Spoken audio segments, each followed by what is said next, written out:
Hello दोस्तों, स्वागत है आपका द इंटर क्लासेस में और मैं हूं सुमित कुमार। आज हम लोग महत्वपूर्ण प्रश्न देखेंगे जो करंट अफेयर से रिलेटेड होगा।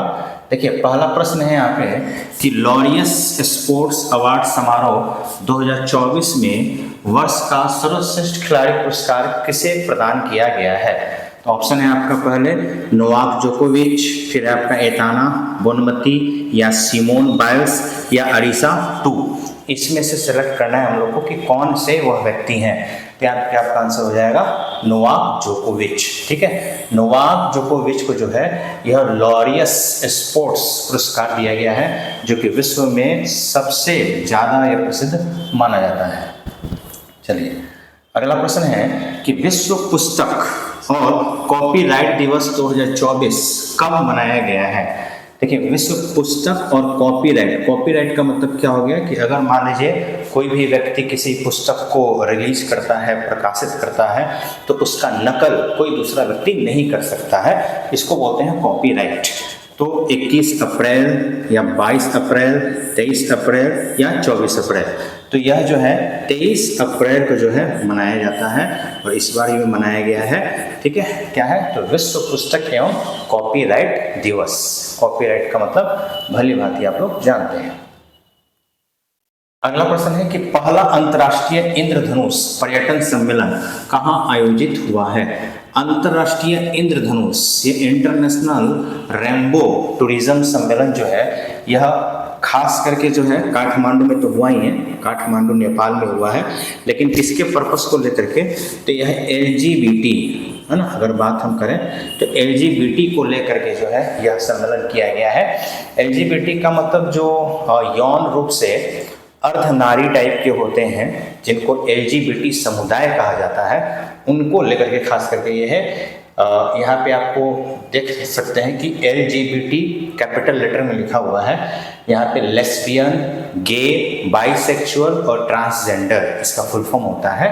ठीक है, लेस्बियन, गे, बाइसेक्सुअल और ट्रांसजेंडर इनके लिए बनाया गया है कि ताकि इनको भी ये लगे कि भाई हमारी भी कुछ ना कुछ तो यहाँ पे इस देश में कुछ सम्मान है हम लोगों के लिए। ठीक है, चलिए तो अगले प्रश्न की तरफ हम लोग बढ़ते हैं। अगला प्रश्न है कि वित्त वर्ष 2024 में इलेक्ट्रॉनिक्स निर्यात में किस राज्य ने शीर्ष स्थान प्राप्त किया है। इलेक्ट्रॉनिक्स निर्यात में मतलब हम लोग ज़्यादा से ज़्यादा बेच रहे हैं। तो ऑप्शन है आपके सामने उत्तर प्रदेश है, महाराष्ट्र है, कर्नाटक है, तमिलनाडु है।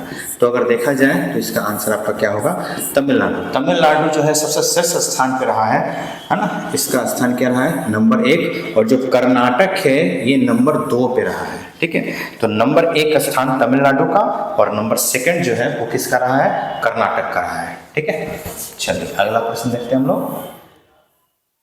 अगला प्रश्न है कि Kalinga institute of social sciences यानी KISS ह्यूमैनिटेरियन अवार्ड 2021 से किसे सम्मानित किया गया है। देखिए, अवार्ड 2021 का है बट इस बार दिया गया है। तो कौन व्यक्ति है, तो वो है सबसे सम्मानित जो है हमारे रतन टाटा।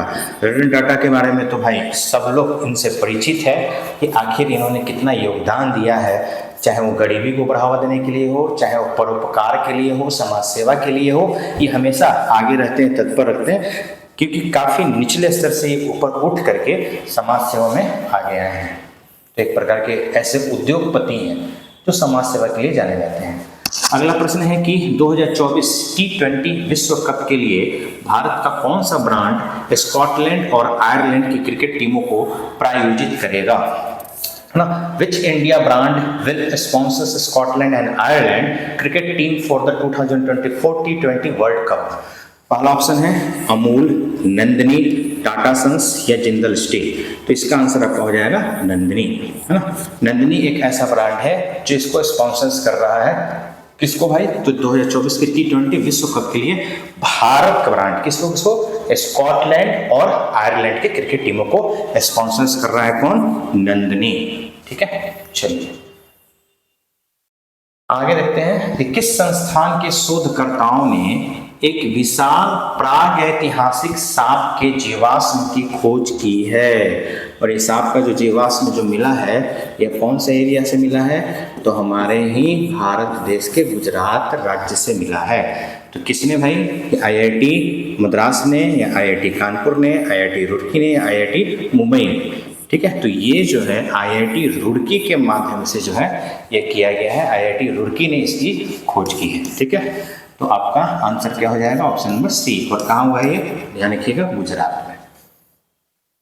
चलिए अगला प्रश्न है कि किस देश में हिंदी रेडियो प्रसारण की शुरुआत हुई है? In which country has the first Hindi radio broadcasting started? Option number 1 है Japan, option number 2 Indonesia, option number 3 Kuwait, option number 4 Iran. तो हमें ये पता होना चाहिए कि इसकी शुरुआत कहाँ हुई है? कुवैत में हुई है सबसे पहले। और हमारे यहाँ ये खुशी की बात है कि लगभग कुवैत में तो 9 लाख इंडियन रहते हैं, 9 लाख भारतीय रहते हैं, तो कहीं ना कहीं वो इस चीज़ को पसंद करेंगे। रेडियो का प्रसारण होगा डेली हिंदी में, वहाँ पे प्रसारित किया जाएगा, चाहे वो हिंदी समाचार हो, हिंदी सॉन्ग हो, किसी भी प्रकार का प्रोग्राम हो, वो हिंदी में ही प्रायोजित किया जाएगा। और उस स्थान का नाम क्या है? कुवैत। कुवैत की राजधानी कुवैत शहर है, कुवैत सिटी है। सौरव घोषाल ने संन्यास की घोषणा की है, ये किस खेल से संबंधित है? Saurav Ghosal has announced his retirement from which sport he was related to? पहला ऑप्शन है बैडमिंटन, हॉकी, क्रिकेट और स्क्वैश। तो स्क्वैश से जो है उन्होंने रिटायरमेंट लिया है। ये भारत देश के पहले ऐसे व्यक्ति हैं जिन्होंने ब्रॉन्ज मेडल लाया था इस फील्ड में, स्क्वैश में। ये बैडमिंटन के जैसा ही होता है, थोड़ा शॉर्ट होता है ये तरीका। ठीक है, तो आपका आंसर क्या हो जाएगा? स्क्वैश। चलिए अगला प्रश्न है कि प्रोफेसर नईमा खातून किस विश्वविद्यालय की पहली महिला कुलपति नियुक्त की गई? यानी कुलपति वाइस चांसलर नियुक्त किया गया। Professor Naima Khatoon has been appointed the first women vice chancellor of which university? Option number है आपके पास, यानी ऑप्शन है अलीगढ़ मुस्लिम यूनिवर्सिटी यानी अलीगढ़ एमयू, जवाहरलाल नेहरू विश्वविद्यालय, मद्रास विश्वविद्यालय या दिल्ली विश्वविद्यालय। तो यहाँ पे उत्तर आपका हो जाएगा अलीगढ़ मुस्लिम यूनिवर्सिटी। एएमयू की वाइस चांसलर पहली बार ये सिलेक्ट हुई है, जिनका नाम क्या है? प्रोफेसर नईमा खातून। ठीक है, पहली महिला है ये यहाँ पे बनाया गया है। कौन सी यूनिवर्सिटी का? अलीगढ़ मुस्लिम यूनिवर्सिटी का। तो आज का ये 10 महत्वपूर्ण प्रश्न जो आप अपने कॉपी में इसको नोट कीजिएगा और नोट करके इसको बार बार रिवीजन करने की कोशिश कीजिएगा ताकि आने वाले एग्जाम के लिए लाभदायक हो सके। फिर हम लोग मिलते हैं अगले वीडियो के लिए, तब तक के लिए धन्यवाद।